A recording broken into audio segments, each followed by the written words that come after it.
آج ہم جو روزانہ ظلم کی داستانیں سنتے ہیں، ہم روزانہ نئے سے نئے واقعات اور حادثات کو دیکھتے اور سنتے ہیں۔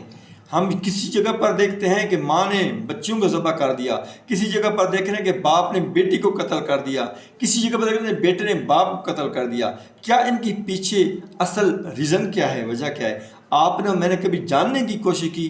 دیکھیں، یہ ہماری بے حسی کی انتہا ہے۔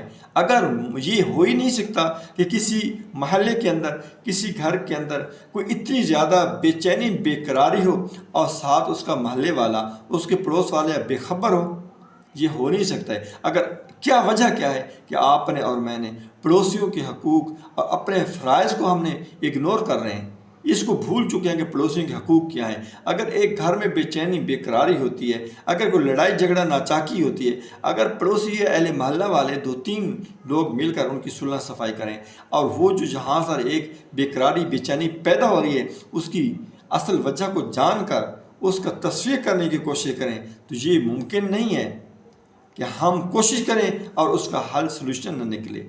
ہم برائی کو روکنے کی کوشش کریں اور وہ برائی رکے نہیں، ہم ظلم کو روکنے کی کوشش کریں اور ظلم رکے نہیں۔ یہ ہم اپنے اوپر خود ظلم کر رہے ہیں۔ کیوں؟